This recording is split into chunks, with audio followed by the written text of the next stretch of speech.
the detour and foresight mindset shaping your future, leadership and life coach, and also a motivational speaker.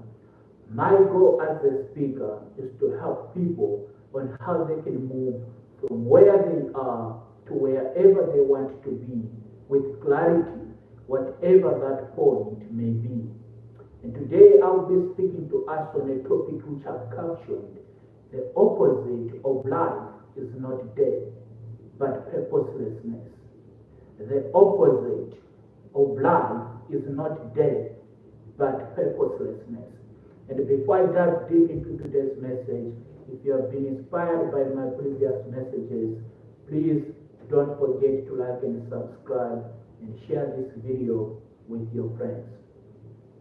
And I want to begin by sharing this quote that was said by Benjamin Franklin. He said that most people, they die at 20 and are not buried until the age of 70.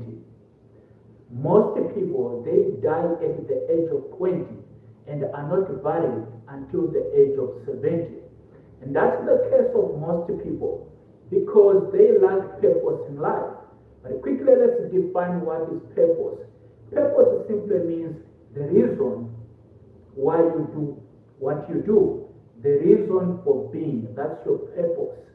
What's purposelessness? Purposelessness simply means lacking direction or not having a reason for doing what you want to do. And most people, even though they are driven by success, they lack the reason of doing what they do. They have no direction. They have no meaning in life. I've often said that it's easy to achieve material success, but yet still be empty inside of you. As a matter of fact, many people are so rich that the only thing they have is money. Most people are so rich that the only thing they have is money. But they're so empty within them. They have no meaning. They have no direction in life. And that's why we wonder that even the people we call successful, those who have got lots of money, they still commit suicide at the end of the day. What's the reason? It's because they lack purpose in their lives. So purposelessness precedes hopelessness. Purposelessness precedes hopelessness. When people commit suicide, they do not commit suicide because they are in pain. Most people commit suicide because they have no purpose. And once you don't have purpose, you don't have meaning in life. You are meaningless. And when you are meaningless, you are a sure candidate for success, for suicide. And so what drives people to commit suicide is not because they are hopeless. What drives people to commit suicide is because they are purposeless. When you have purpose, you have the drive or you have the energy to keep doing what you want to do. And so I want to share this story quickly about my father. My father lost his business when I was at the age of 13. And when he lost his business, my dad didn't commit suicide. And I'm so grateful. I thank him for that to this day. The reason why I'm sharing this story is because 3 years later, one of his mentees lost his business as well. And he committed suicide. He shot himself. But he had his car parked outside. He had lots of cars parked outside. He was living in a beautiful mansion. He was living a life that most people could die for. He was living a life that most people in our community wished they lived that kind of life. But yet, he ended up committing suicide. And the reason for that is because he was purposeless. He didn't have the purpose in his life. And quickly, so I'm going to share with us, how do you find purpose in your life? If the opposite of life is not death, but purposelessness, it's important that you and I find purpose in our lives. It's important that you and I find the reason for being. It's important that we find meaning and direction in our lives. So the first step to finding purpose in our lives is by finding what makes you alive. You have to find what makes you alive. Inside of you, within you, and within all of us, there's that thing that makes us come alive. There is that thing that unleashes the dormant energy and the creative and genius inside of us. Within you and I, we have that thing that unleashes the dormant energy and genius inside of us. And so it's important to pay attention to that spark, because that spark is the pointer to your purpose. And that's the first step on how you can find your purpose. Realizing or paying attention to those things that unleashes the dormant energy and creative thought or genius inside of you. Step number 2 is by what pain have you overcome that most people are still struggling or are stuck in? What kind of pain have you overcome that most people are still stuck in? I'm reminded of my own story. When my parents lost their business, as the firstborn in the family of 5, I quickly had to be on my own, to start taking care of my own. So I worked on other people's farms. When I moved to South Africa in 2014, I was working on a construction site. I worked in tuck shops. I mean, I did all those random jobs because I had to take responsibility of myself.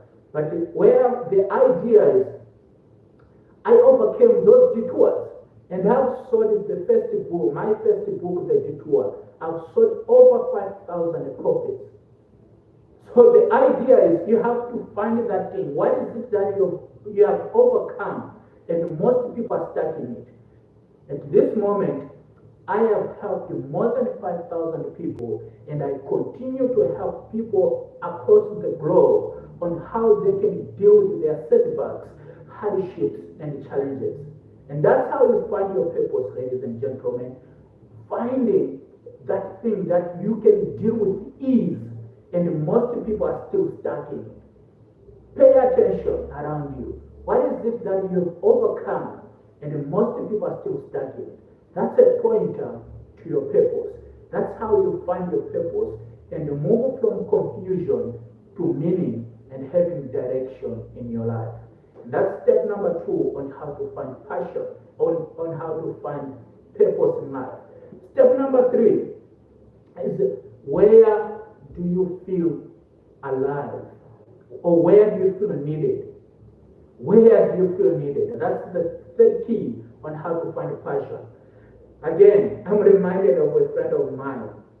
He's so good in resolving conflict.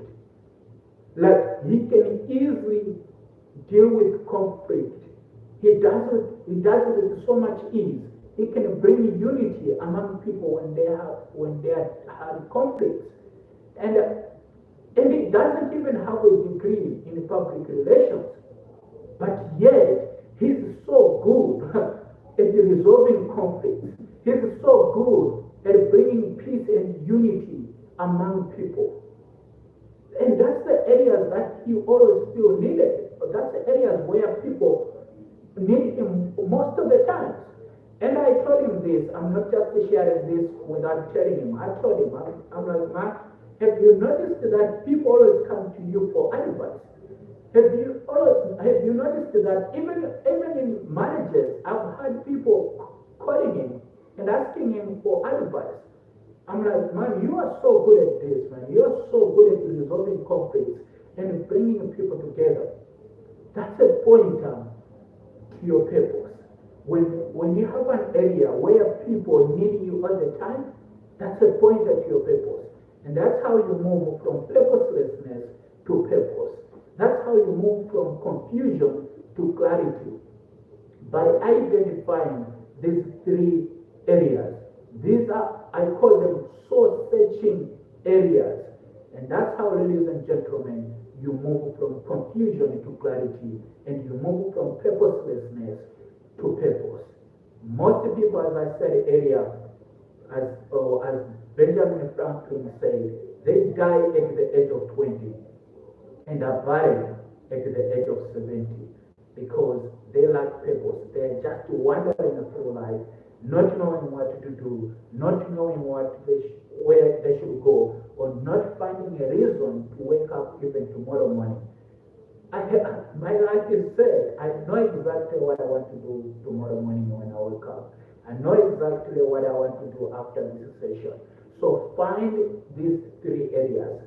That's how you find purpose in your life. So ladies and gentlemen, with that I come to the end of this talk.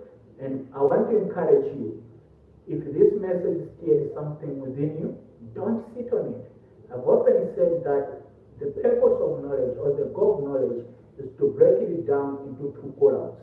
What is it that you must start doing, and what is it that you must stop doing to begin living the life that you have envisioned, to begin living a purposeful life. So don't sit down with this knowledge. If purpose is what you desire, if living with a life of meaning is what you desire, then break down this talk into those two columns. What is it that you must start doing, and what is it that you must stop doing to begin the life that you have imagined? Ladies and gentlemen, like I said, if this talk inspired you or stirred something within you, don't forget to like and subscribe and share this talk with your friends and family. And I look forward to seeing you tomorrow, same time, same place. Have a good night.